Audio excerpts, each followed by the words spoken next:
Hello, test 1, 2, 3. Yep.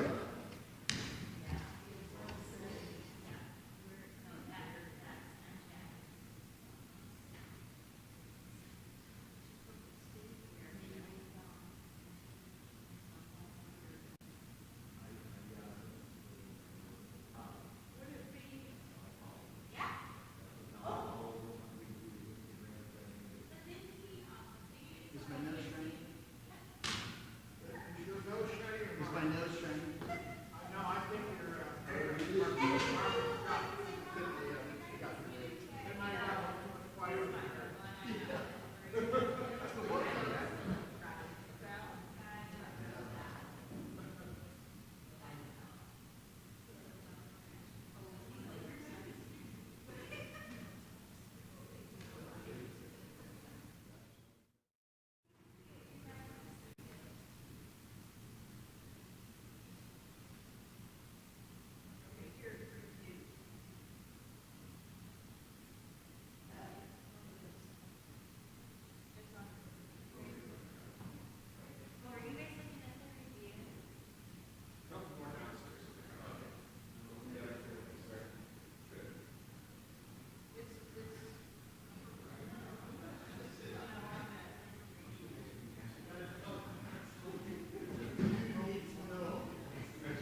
Well, let's turn on the mic. There we go. Anyway, Don, I'll call you right back, but first I got to check my webpage, and I got to check my IT account, and I'm also going to check on my Twitter account. I'm trying to have more hits, more votes than my granddaughter, Lucy. So hang on just a minute. I'll be right back with you. All right. Anybody else? Let's see here. Jim. Let me check my Facebook page real fast. Jim, always trying to keep up with that. Jim, you're on distracted. Facebook, I've got like over 10,000 hits almost on a daily basis. People voting for my stuff. It's wonderful. All right. Let me check back to my Twitter account. Yeah, Jim, Elon back to always earth. pitches in. Back to earth, He's Jim. always saying hi to me. Back to earth. What? Back to earth. We're here today. Back to earth. Yeah. What? I've got things to check on. All right, I'm going to shut off my phone. I'll shut off my music. Ooh, this is so hard. Tonight's speaker. Oh, for those of you that are at home watching, we're streaming on the church webpage, YouTube, and Facebook, although I heard the church wasn't showing up yet. If you want to send any questions, please do it through Facebook. There's a chat place to do that. So Mike Weddle, our guest tonight, is a certified Homeward family ministry speaker and trainer. Homeward is an organization that focuses, just a minute, I'll be right with you, focuses on helping families succeed, creating biblical resources to build strong marriages, confident parents, empowered kids, and healthy leaders. Mike Weddle has a background in youth ministry, praise God. 6 years professionally as a youth pastor, praise God again. And in addition to his professional experience, he has volunteered in various roles within church ministries, including leading youth programs, praise God, children's programs, young adult ministries, and multiple small groups. Mike has completed training through Light University to become a professional life coach to further help youth and families. Tonight's presentation is creating a media-safe home. Mike, welcome. Thanks so much, Jim. It's great to be here. Thank you. The information that I'm sharing with you tonight is from an organization called Homeward. Started by back when I was in youth ministry, were some of the top guys, Jim Burns, Doug Fields. They were the leaders in the youth industry at that time. Little did I know when I was sitting under their training, they were only a few years older than me. And so now I've connected back with them, and Jim and Doug have looked at what they've done in youth ministry, and one of the things that many of us youth pastors realize after so many years, we can do a lot to help change the lives of youth, but if we're not working with the parents and helping change the home, it makes it very difficult to change the behaviors of the kids. And so I've been excited to be reconnected with Jim and Doug in this ministry, and what I'm sharing with you tonight is material they've developed over their 40 years of experience, and what they're trying to do is take their experience, their knowledge, their seminars, and expand the reach. As you can tell, there are only two guys there that have created this. For them to go around and hit every church and every place is difficult, and so they're sharing and passing it on is what they call their seminar. So the seminar and information that we're looking at tonight has been developed by them and implemented by them in many places. These times are changing, which we all know, even joking around tonight, sitting around looking at our phones, trying to catch up with the latest information, getting it caught up there. When I was a kid, creating a media-safe home was easy. We had a black and white TV. We had 4 channels. If you're from Indiana, you know it's 4, 6, 8, and 13. If you got the rabbit ears just right, you could get channel 20 and channel 40. So you got the PBS and you got the religious stations. And that was it for my mom and dad. And you had one TV and they had one remote control. It was me, Mike, turn the channel. Some of you are probably familiar with that setup. We had a stereo set up in the house. It was called a hi-fi, a big old thing, and it had a few albums in it. We had AM and FM. Sat right in the living room. They had control of that. We had a few books. We had the encyclopedias back in the back corner, picked up volume by volume at Marsh supermarkets over time. So by the time we had the whole set, I'm not sure if they were in date or not, but that was our media. We got the Daily Journal, which is the Johnson County paper. We didn't even get the News and Star. We just got the Journal, and that was our information. And so for my mom and dad to control that, it was pretty easy. We had the bookmobile to get some books from the library, and usually Mom was with us, so they controlled that, and it was easy. We fast forward to today, and what we're experiencing today as parents and leaders is how do you manage the volume of media that come into our homes and come into our lives. Some general facts about the media. One thing, it's not neutral. There is always an agenda with every piece of media that's put out there. Some of it's for good, some of it's bad, but there's not neutral. So the message that was coming through that media, we've got to be aware of. In 2008 was the first time students spent more time online than watching TV, and that has only shifted harder and harder. 2011, mobile devices became the greatest distributor of pornography. The media tools that we have can be the most awesome thing for teaching, growing people, reaching out for Christ, but the enemy uses it just as well, and it has become one of the greatest challenges. When I was younger, when I was a kid, there were very few ways in which you could get a hold of material like this. Nowadays, it's at people's fingerprints. 1 of 6 marriages in 2014 met online. Now 2 out of 5 marriages are meeting online. 1 out of 5 students have sexted or been sexted. Facebook's the largest country in the world, and it's not even the most popular social media with kids anymore. And the bottom line, as we were all experiencing in our own lives, media, it's addictive. You get on an Instagram site with some reels on it. You get into Facebook and you start clicking through the families, and next thing you know, you've sat there for an hour, and all you've done is gone, oh my gosh, look what they get to do. Look where they get to go. I don't get to go. And we just get caught up in this loop. And so for us as adults, if we know it's addictive for us, how much more is it a challenge for kids? One of the things I want to encourage you to do as a parent, as some of us are grandparents, you need to be a student of the culture. You need to understand what's going on out there, so as you talk to your children, your grandchildren, you know what's going on. To and listen to what they're listening to. Hear the music. Hear the things that they're being part of.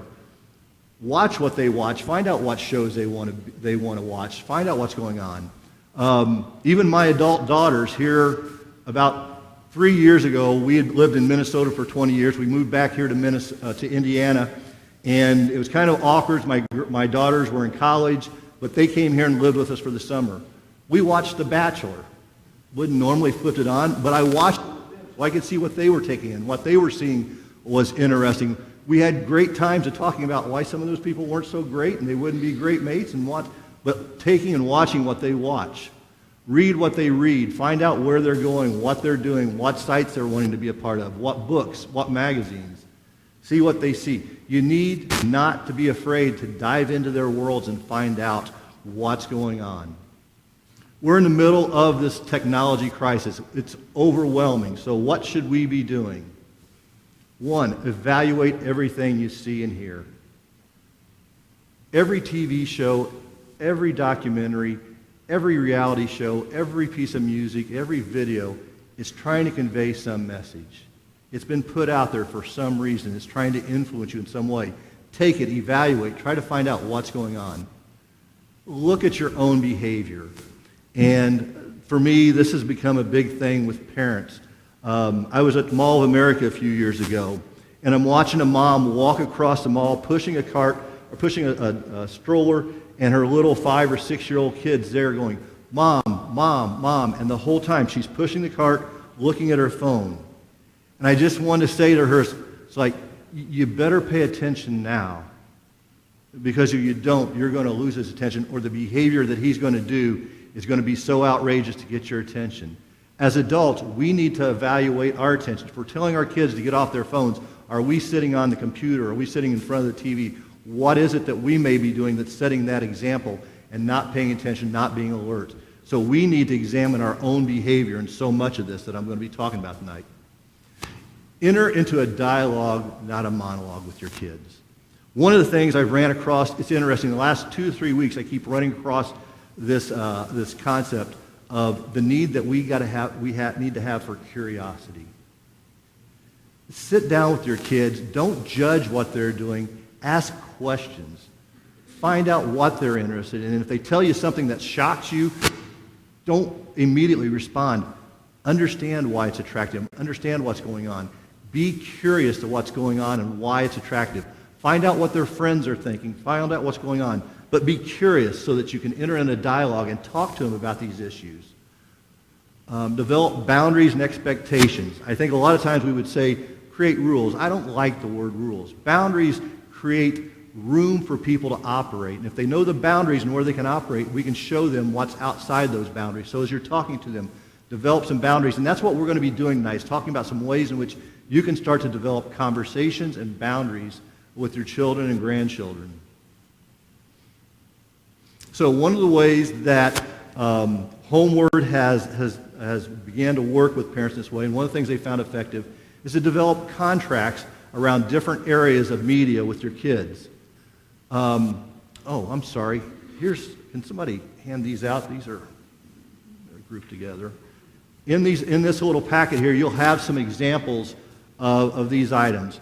But one of the things to do is, and this is going to be more, we'll talk a little bit more about how this relates to the phone, is begin to interact and understand what your kids' needs and usage of the internet is. How much they want to be, how much they need to be on it, how much it's being used for school, for information, and how much it's being used as a playground.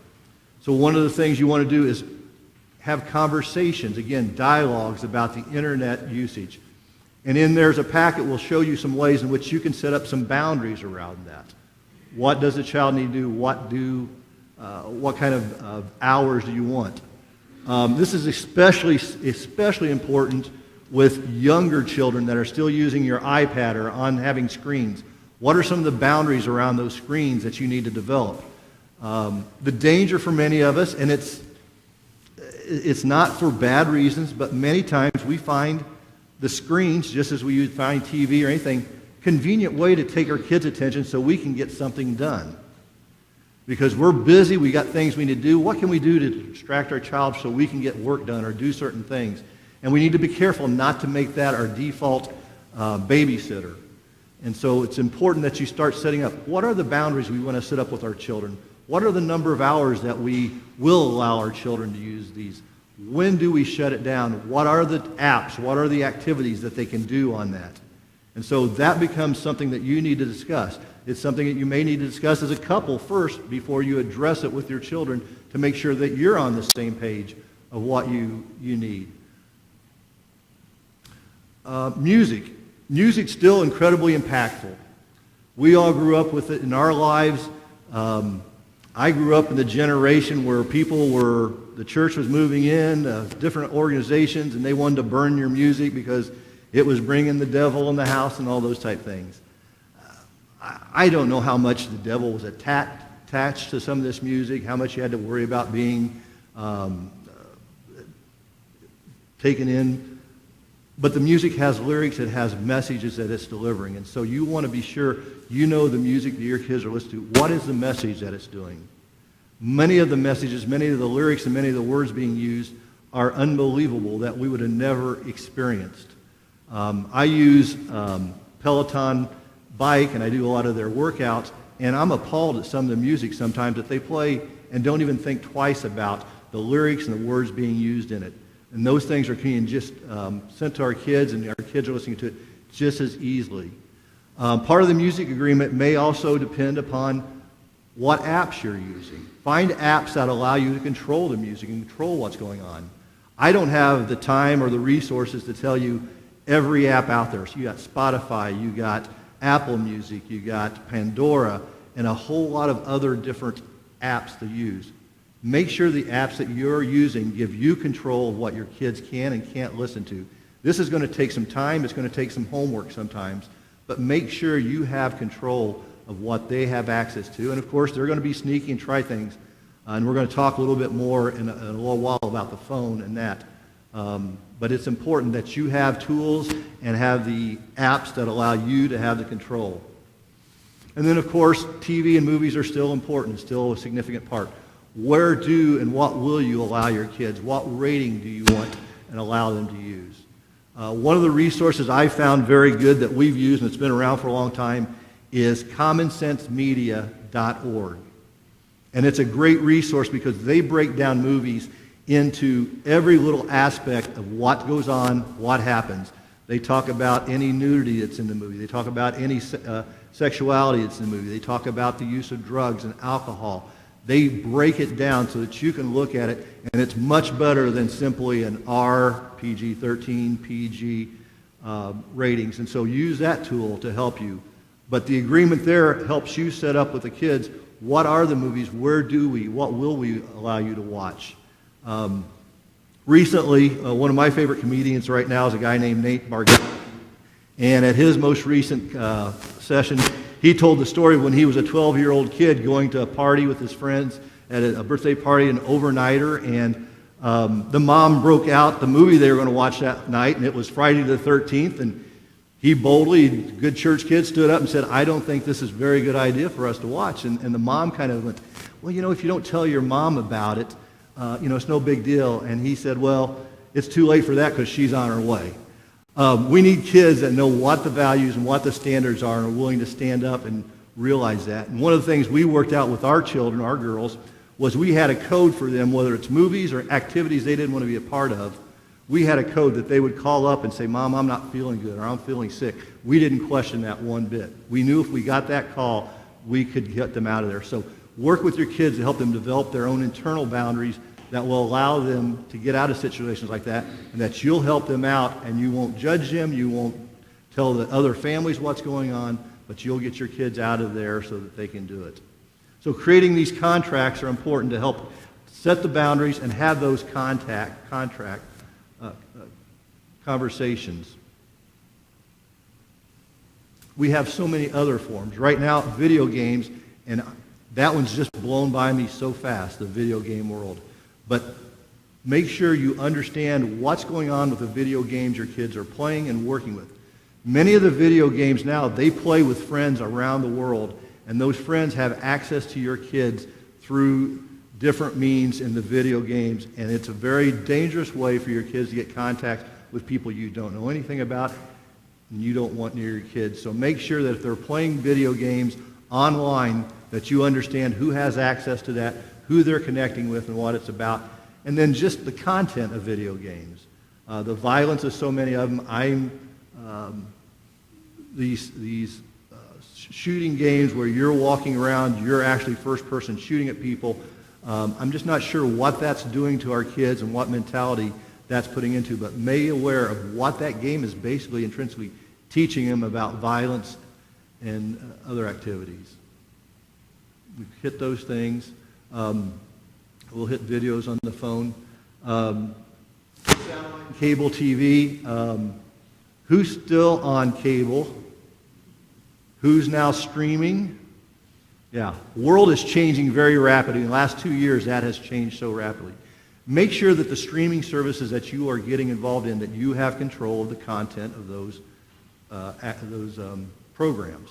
Again, it takes a while. It may take some homework. It may take some time. But make sure that when you bring one of these channels into your home, you have control and you know what you're bringing in. And the kids will look for ways and workarounds, but be sure you know more than they do about those activities. Chat features. There are many chat features that the kids are bringing in that limit our access to what's on there. Make sure when you're allowing your kids to put apps on their phone that you know what that app is and what it's for. Things like WeChat, WhatsApp, they are ways in which kids can hide what they're doing, hiding the texting and who they're talking to. And we'll talk a little bit more about that in a second here. And then we're going to get into the crazy world of social networks. And this doesn't even have TikTok on it. That's how quickly things are moving. Start studying your kids, find out what they're looking at, and start to learn how it's affecting their behaviors.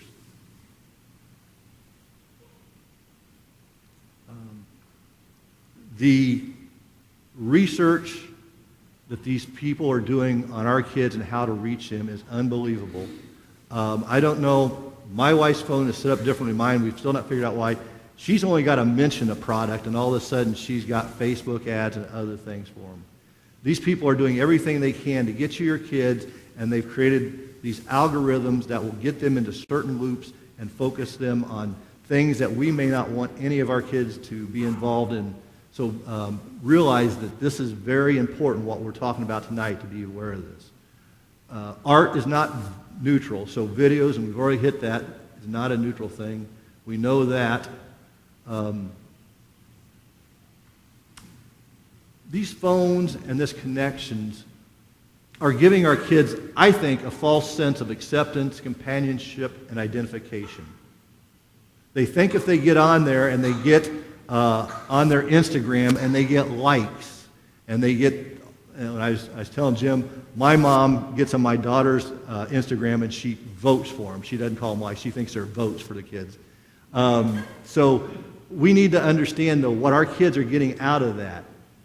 If they get on and they get the connection and that people like what they do, the content, they're going to take that and help their self-esteem. But on this other side of that is if it comes across negative, it can be so destructive to the kids. So knowing where they're at, what social media they're on, and that you have access to their social media, and we'll talk about some of those things in the contract a little bit. I hate influencers. Are you familiar with that breed of human being?